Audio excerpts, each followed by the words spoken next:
Ngayong araw ay kaarawan ko, isang magandang hapon mga kapwa ka-OFW.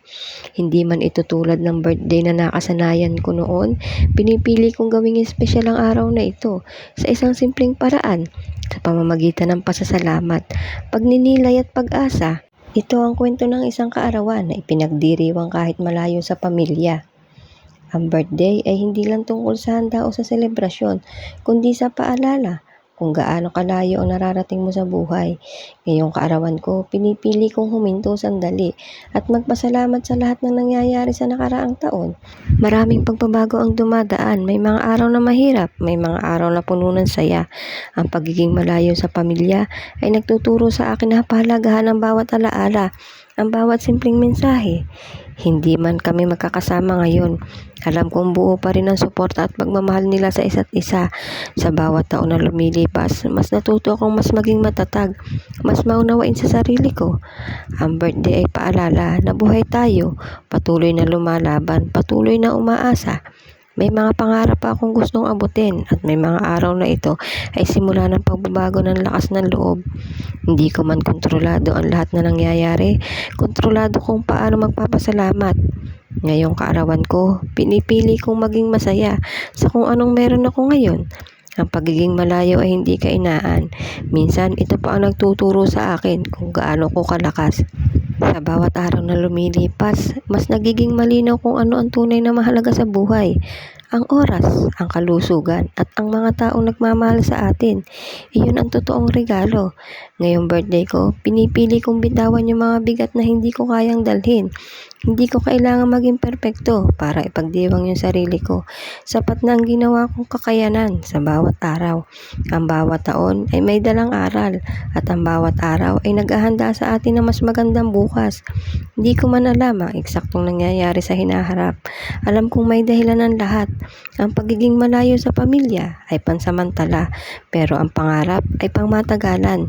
Ngayong kaarawan ko, pinipili kong mas magtiwala sa proseso ng buhay.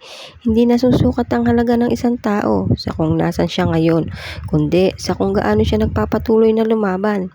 May mga araw na tahimik, may mga araw na abala, pero lahat ng iyon ay bahagi ng paglalakbay. Ang kaarawan ay paalala na may bagong pagkakataon na araw.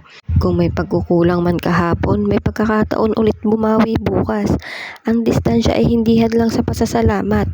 Sa puso ko, dala ko yung pamilya ko. Kung saan man ako naroroon, ang bawat hakbang ko ngayon ay may layunin. Ngayong kaarawan ko, pinipili kong pahalagahan ang sarili ko.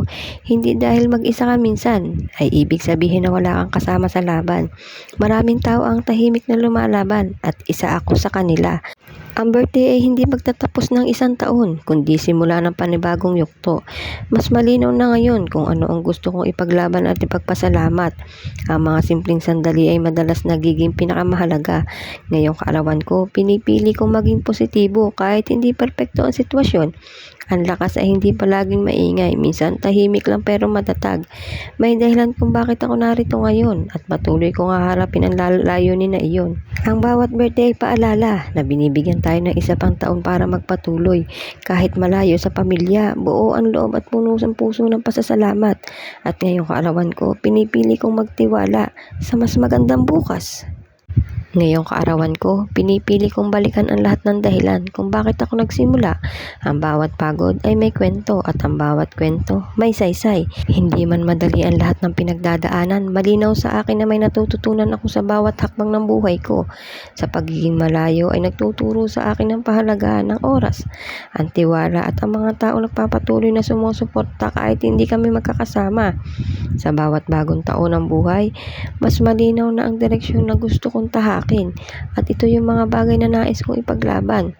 Ang birthday ay paalala na may panibagong pagkakataon para ayusin yung mga plano at palakasin ang loob. Pinipili kong magpatuloy ng may tapang, pasensya at paniniwala na mas maganda ang may naghihintay. Hindi ko man alam ang eksaktong mangyayari bukas.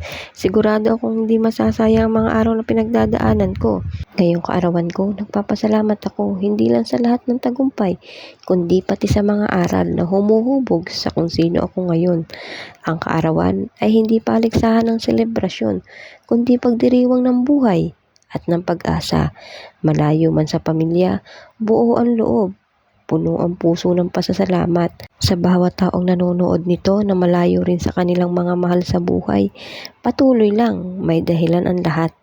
Happy birthday sa akin at happy Valentine po sa inyong lahat sa mga susunod nating kwento mga kapwa ka OFW. Salamat!